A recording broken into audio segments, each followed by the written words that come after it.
presented by Apple Music। का हो तोहके देखे नी रोजे बगीचा कोरियावेला आ रोज हमरा के देखेला, काहे कोनो बात बका? अरे ना हो, हम असही घूमे खातिर आइले। तहर बगीचा बहुत सुंदर बा और तू भी बहुत सुंदर बाड़ू। ऐसे तू दोनों जना के देखे खातिर चल आइले, बाकी कोनो बात नहीं खे। अच्छा एगो बात बताओ, तू केहू से प्यार करेलू कि ना? अरे ना हो, हम अभी केहू से प्यार ना करीले। हमरा तो ऐसन चाहे वाला चाही जी हमके अपना जान से भी ज्यादा चाहो। अच्छा सब छोड़ा, ई बतावा तू केहू से प्यार करेला कि ना? अच्छा एगो बात बताओ, खिसियाबू ना तब हम बताए। अरे ना हो, हम ना खिसियाई। देखो सच बताई तो हम तोहरे खातिर जे आइले, तोहरे के देखिले। हम छोटे से तरह के बहुत प्यार करीले, लेकिन तहरा पता ना रहे। ऐसे हम हर दिन आवत रहनी है जा कि एक दिन कहियो ना कहियो तू भेंट हुई, तरह से अपन दिल के बात बताए। अगर तारा पसंद हुई तो तू हमसे प्यार करी हा और हम तरह से करब। ठीक बा, सोच के बताई। presented by Apple Music।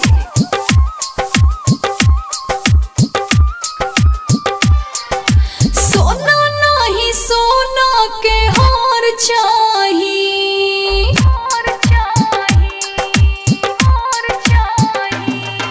सोना नहीं सोना के हार चाहिए। हमरा तो कृष्ण जैसन प्यार चाहिए। रूप चाहे ना सिंगार चाहे, रूप चाहे ना सिंगार चाहे। हमरो मेरा जैसन प्यार करने हार चाहिए। सोना नहीं सोना के हार चाहिए। presented by Apple Music।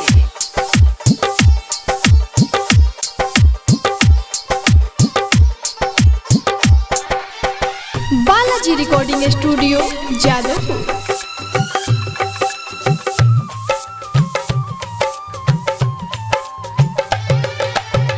तोहरे चक्कर में सुनो करे जा, दिल दुनिया हम लूटैनी। 16 बरिस तोहर प्यारे दिल में एहो करे जा छुपैनी।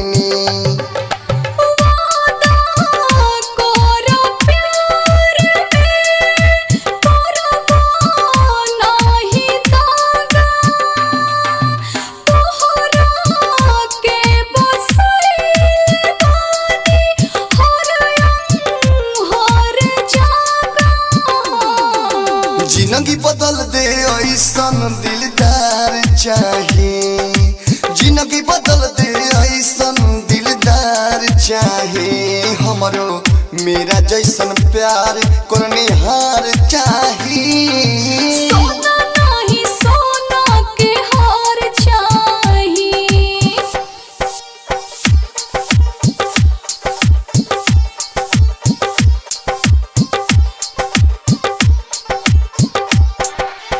Balaji recording studio Jadavpur.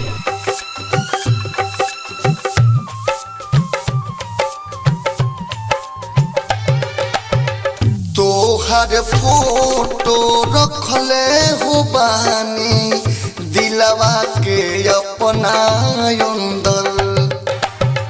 दिल में बसेला सुनो करे जा प्यारे के ई समंदर।